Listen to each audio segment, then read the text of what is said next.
most frameworks or blueprints aren't built for you. They're built for a composite person, someone who has different values, a different way of working. And when you keep trying to fit yourself into a mold that wasn't ever made for your shape, it costs you something. This is tiring, and honestly, it's just going to wear you out. It's going to squeeze the joy out of so much of what you do. And it's going to do it every single time. Not because you're weak or you're not cut out for this, not because you can't be a success, but because running on somebody else's fuel is inefficient. If you keep following those step-by-step solutions, but you feel like you're wearing somebody else's shoes, stop fiddling with the shoes. Look at your feet. The shoes might not be yours. The answer is not to try harder at something that wasn't ever built for you.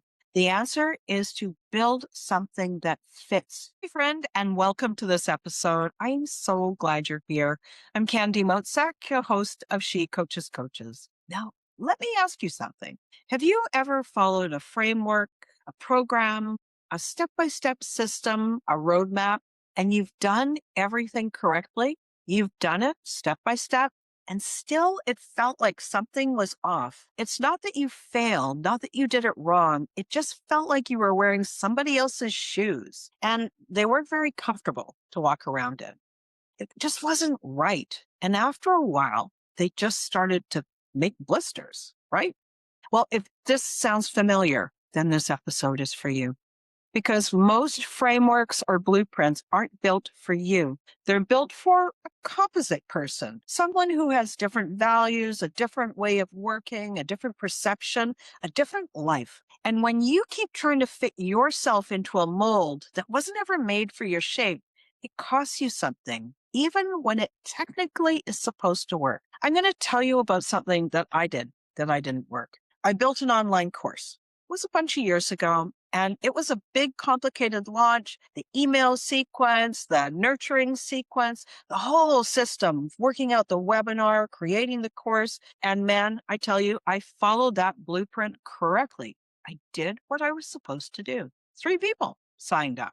Now, it wasn't that it was just 3 people, because that was pretty disappointing. I had spent time trying to figure out what went wrong. Was it the copy, the timing, the offer? What was going on? But the honest answer, when I finally stopped and looked at it clearly, was simpler than that. I just didn't want to have a course business. It wasn't for me. The big launch, the funnel, the course sold to a room full of strangers, that's not how I work. I work in individual conversations, one person at a time, one real conversation, building something, supporting them to get what they want. That's what I find satisfying. That's where my work is actually at its best. The blueprint wasn't wrong. It was great for somebody who wants that.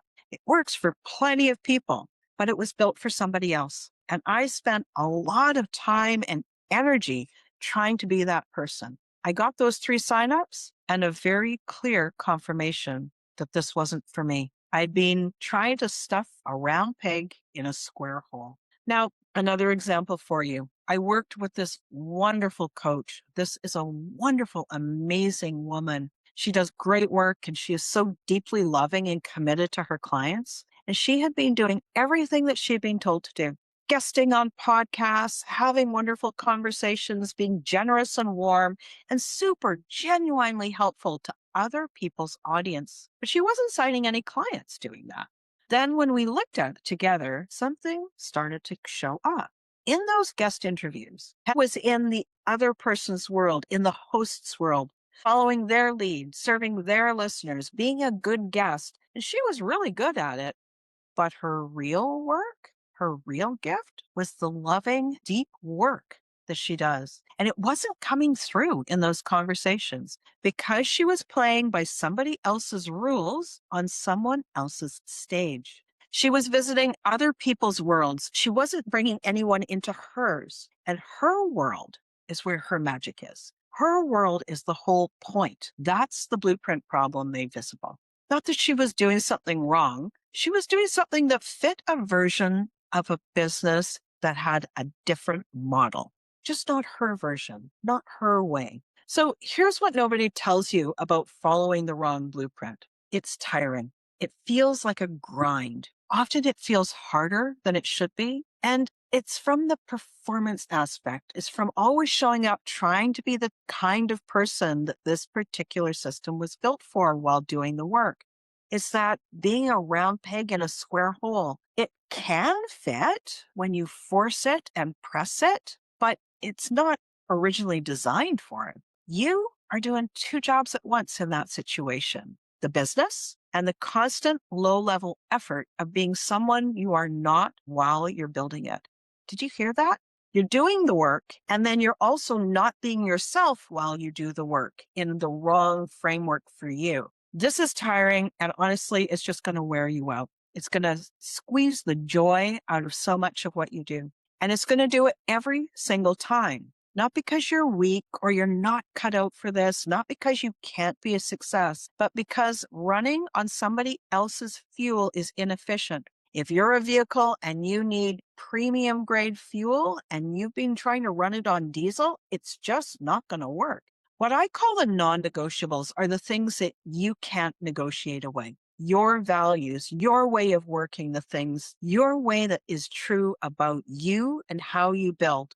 The whole thing, when you are not honoring your non-negotiables, the whole thing stops feeling like it's yours. Most people treat these as problems to manage. For example, I'm an introvert, so I'll push myself to be more visible and more extroverted. I don't love big launches, but that's how it's supposed to be done. I'm not comfortable with that approach, but I'll figure it out and learn how to be comfortable.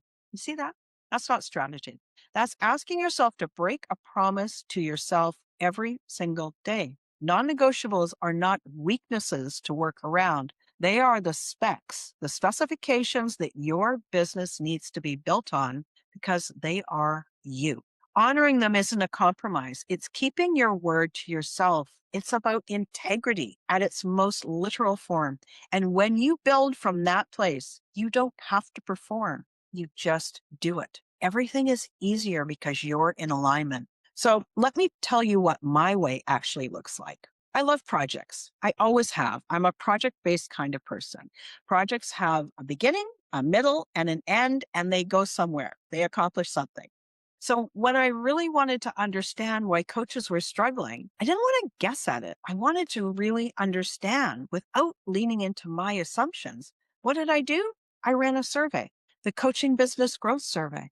I invited a group of coaches, I asked them real questions, and I collected real data. Then I turned that data into a report and a masterclass and the content that came directly from what we found. Here's the thing. It worked. And it worked really well, not because it was a clever strategy. It is a clever strategy, but it worked because I cared about the answers. I cared about the people I was trying to help. I wanted to know why they were struggling.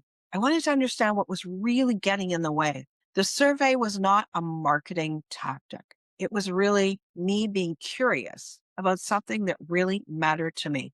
And my clients and coaches, they really matter to me. The report generated conversations, and the masterclass also generates conversations, and conversations become clients. This is my way. Not a big launch, not big ad spend, not a funnel, a project that I deeply cared about, that I find super interesting and helpful for the people that matter to me. Real conversations with real people. It works because it's mine. Now, something like this might be yours too, but it works because I'm not performing within here, because my curiosity is real and the people can feel that. Your way may look something like this. I love doing these surveys. A lot of my private clients are running them now, and it works great for them. Your way might be something like that. It may be something completely different. But the underlying principle is the same. When the strategy fits who you actually are, you stop having to do two jobs. You stop having to try and force yourself to do something that's out of alignment, and you just do the work. So instead of having to do the work and then force yourself to be out of alignment, now you only have to do the work. So everything else gets lighter. Now, I want to be honest with you about how people react when they realize that the template, the blueprint, the step-by-step strategy isn't the problem. The first reaction can be pretty mixed. Part of it is relief. It's not me. That explains so much. This is why it's been feeling so hard. And part of it is a little bit daunting because we would all love a fill in the blank, step by step solution to success. We want someone to hand us that thing and say, listen, do it in this order, step by step, and it will work. And I'm essentially saying how I recommend you do it is build yours. We want you to know who you are and to build what works for you. It's going to sound like so much less work and so much more enjoyment. Here's what actually happens when somebody builds it their own way. It really gets easier, not because the work goes away, but because you're aligned. You're not fighting yourself while you do it. You're leaning into actual strengths that you have, your values, and the way you actually think and work. And that means you're connecting with people that are a much better match. My client, she stopped doing that thing that was putting her in somebody else's world, and she started doing more of the things that brought people into her world. She's writing more now. She is a natural writer, and that brings people into her world. It's her way, and it felt completely different. So here's what I'd love to leave you with today. If something in your business feels off, if you keep following those step-by-step solutions, but you feel like you're wearing somebody else's shoes, stop fiddling with the shoes. Look at your feet. The shoes might not be yours. The answer is not to try harder at something that wasn't ever built for you. The answer is to build something that fits you. Now, if that's a conversation you're ready to have, I'd love to have it. I'm going to put the link for a conversation in the episode notes. I'd love to chat with you and see what we can learn. Thank you so much for being here, and I will see you again on the next episode.